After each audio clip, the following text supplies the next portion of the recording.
ప్రమాదం జరగడంతో ప్రయాణికులు భయాందోళన చెందారు. ఇక అగ్ని ప్రమాదంపై దర్యాప్తు చేస్తున్నారు.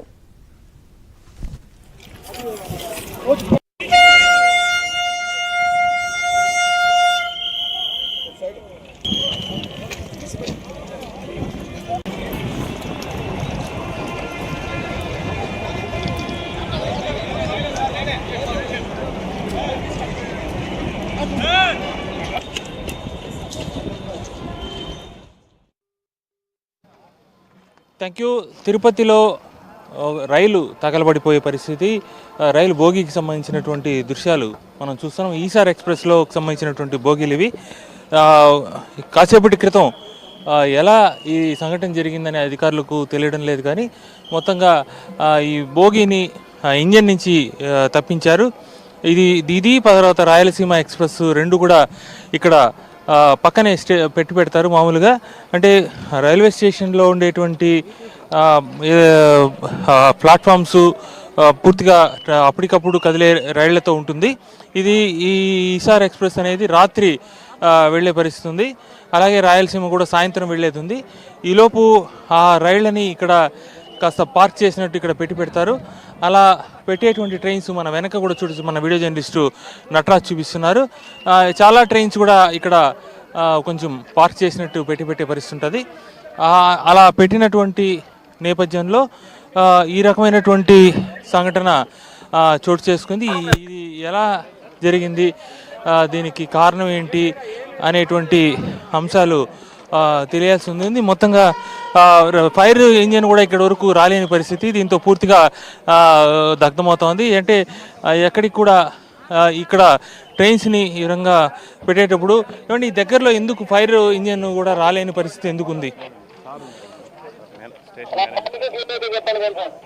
మనం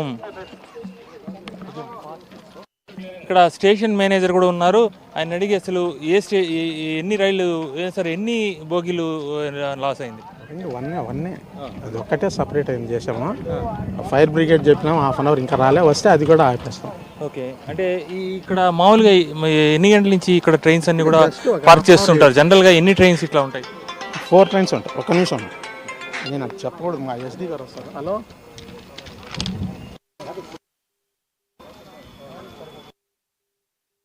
RD3లో చిక్కమంగళూరు, RD2లో రాయలసీమ, RD1లో ఈ రేపు.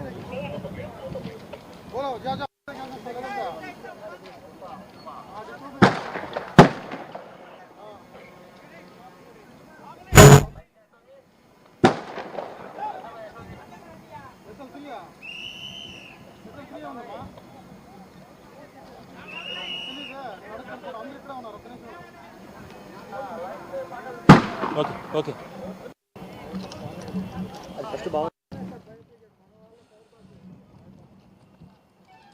మొత్తంగా మనం అధికారులు కూడా కారణాలు చెప్పలేని పరిస్థితి ఉంది. మనం చూస్తున్నాం ఇక్కడ ఆ యొక్క ఇషార్ సంబంధించినటువంటి ఈ బోగి ఈరోజు నైట్ వెళ్లాల్సినటువంటి పరిస్థితి ఉంది. అయితే అందుకు ముందే ఈ విధంగా సంఘటన జరిగింది. అయితే యాక్చువల్ చెప్తే ఈ పక్కనుండే ఈ ట్రాకుల్లో ఇప్పుడు ఇమీడియట్గా ట్రైన్స్ రావాల్సి ఉంది. ఈ ట్రైన్స్ రావాల్సిన నేపథ్యంలో మనం ఇక్కడ నిల్చుకొని ఉంటే కూడా పూర్తిగా సెగ చాలా ఎక్కువగా ఉంది. ఆ యొక్క వేడి చాలా తీవ్రంగా కూడా ఉన్న పరిస్థితి ఉంది. అంటే ఆ యొక్క ఫైర్ జరుగుతూ ఉండడం వల్ల చాలా తీవ్రంగా ఉంది. మొత్తం పక్కనే ఉండేటువంటి అన్నీ కూడా రాయలసీమ ఎక్స్ప్రెస్ కూడా అగ్నికి కొంతవరకు ఒక బోగి అగ్నికి ఆహుతైంది. అయితే ఇక్కడ ఈ సంఘటన ఎలా జరిగింది అనేది మాత్రం అధికారులు చెప్పలేకపోతున్నారు. అంటే ఎవరైనా అసాంఘిక శక్తులు ఇక్కడ వచ్చి ఏదైనా వాళ్ళకి ఏదైనా బంగాకు తాగడం కావచ్చు, లేదంటే ఇంకోటి ఏదైనా అంటే స్మోక్ చేయటం కావచ్చు, ఇలాంటివి ఏమైనా జరిగిందా, అసలు ఎందుకు జరిగింది అనేదాన్ని చూడడానికి దగ్గరలో ఎక్కడ కూడా మనకు సీసీ కెమెరాలు కూడా కనిపించటం లేదు. టోటల్గా ట్రైన్స్ ఎంతో వాల్యుబుల్కి సంబంధించినటువంటి ట్రైన్స్ని ఇక్కడ పార్క్ చేసే చోట రక్షణ కోసం కావచ్చు, దానికి సంబంధించినటువంటి ఇన్సిడెంట్స్ జరిగితే దాన్ని చూడడానికి కావచ్చు, ఎలాంటి సీసీ కెమెరాలు కానీ ఇవన్నీ కూడా ఏర్పాటు చేయలేదు. మనం చూస్తున్నాం ఇప్పుడు కేవలం కొన్ని సిలిండర్లను తీసుకొచ్చి వాటి ద్వారా ఫైర్ని కంట్రోల్ చేయడానికి సిబ్బంది ప్రయత్నం చేస్తున్నారు.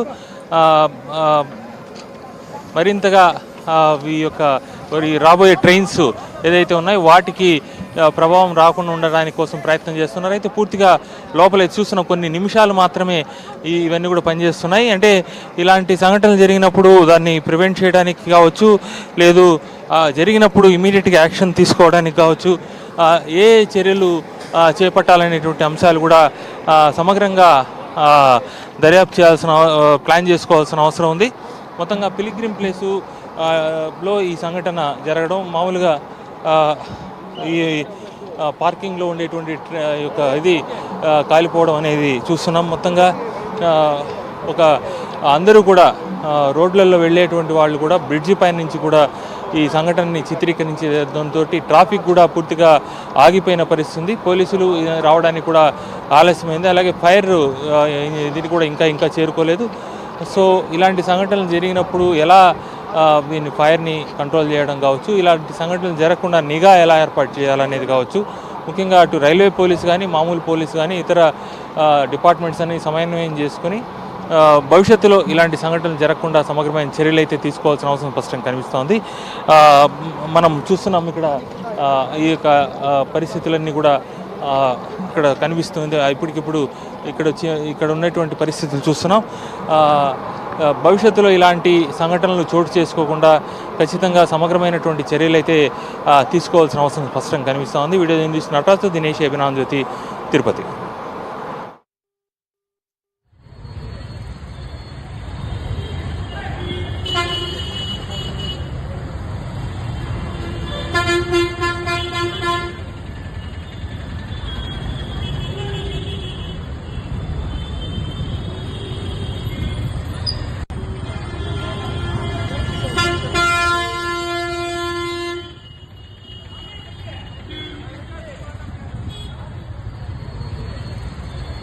ప్రమాదం జరగడంతో ప్రయాణికులు భయాందోళన చెందారు.